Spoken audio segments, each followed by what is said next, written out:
Si tendrías que dejarlo todo para empezar una nueva etapa en tu vida y tomar un nuevo camino, obviamente no va a ser fácil. Y en nuestra vida hay cambios. Cuando uno es niño, pasa a adolescente, hay cambios y duele. De adolescente a joven duele. Y de joven a adulto también duele. Y uno empieza a tomar nuevas decisiones, hay nuevos cambios y duele. Y a lo largo de la vida uno se da cuenta qué decisiones fueron buenas y qué decisiones fueron malas. Y hoy vamos a ver en la vida de 3 personas que tomaron una decisión para dejarlo todo y empezar un nuevo camino en sus vidas. Este fue el comienzo de la decisión que tomaron. Y después, cuando sigamos estudiando, como venimos ahora con el libro de Lucas, vamos a ver cómo fue su cambio rotundamente y cómo el Señor los usó de una manera increíble y sorprendente. Es la vida de Juan, de Pedro y de Jacobo. ¿Sí? Esta es la pesca milagrosa que se encuentra en Lucas 5, del 1 al 11. Es una historia donde Jesús iba caminando por el lago Genesaret, a orillas del lago Genesaret, y encuentra 2 barcas, y en una de esas 2 barcas era la de Simón Pedro. Decide subirse ahí y enseñar desde ahí a las personas y predicándoles acerca del reino de Dios. En ese momento Pedro y Jesús tienen un diálogo y Jesús le pregunta Jesús le ordena a Pedro, que vaya de nuevo a mitad del lago Genesaret y que eche la red ahí. Y Pedro le dice: pero Señor, hemos pescado toda la noche, no hemos sacado nada. Y Pedro dijo: pero Señor, si tú lo dices, lo voy a hacer. Bueno, Pedro tomó la decisión, se fue en la barca y en esa misma barca también iba Jesús. Llegan al lugar, Pedro tira la red. ¿Y qué pasó? Se llenó de peces. Se llenó de peces la red y había más peces. Entonces Pedro empieza a hacer señas y sus socios lo ven y también van hacia Pedro, hacia donde estaba él. Y se llena tanto la barca de peces que todavía había más y más. Pedro se asombró tanto que le dijo: Señor, apártate de mí porque soy un pecador.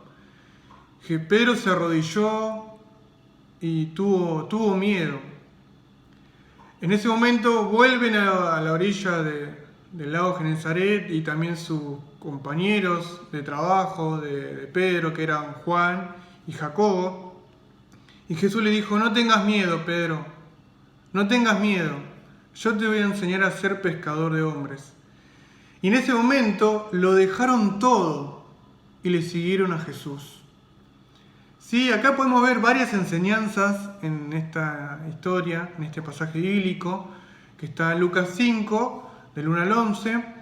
En el capítulo anterior vimos que Jesús tenía autoridad para enseñar. ¿Sí? Enseñaba en una sinagoga, esa era su iglesia, y ahí estaba también el púlpito. Ahora la iglesia se encontraba a orillas del lago y su púlpito era una barca.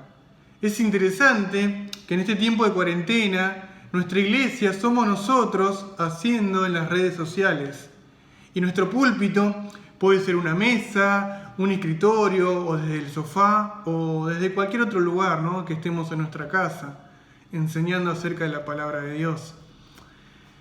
Segundo, podemos ver que Jesús tiene autoridad también sobre la naturaleza, sobre los peces. Los peces reconocieron la voz de su creador. Y acá podemos ver que Jesús también tiene autoridad en el capítulo anterior sobre los demonios. Expulsó un espíritu maligno de una persona que estaba endemoniada y esa persona volvió a ser digna de lo que es.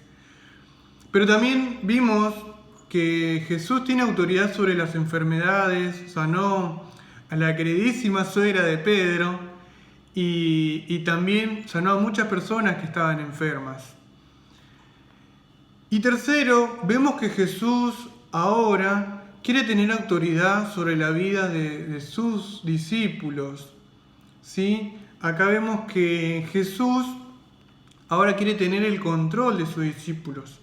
Pero la condición de ellos fue que lo dejaron todo. ¿Sí? Dejaron el miedo, dejaron el fracaso, dejaron el qué dirán, dejaron la timidez, dejaron la cobardía, dejaron tantas cosas que tal vez estaba ocupando el lugar que a él le pertenecía. Y en otras palabras,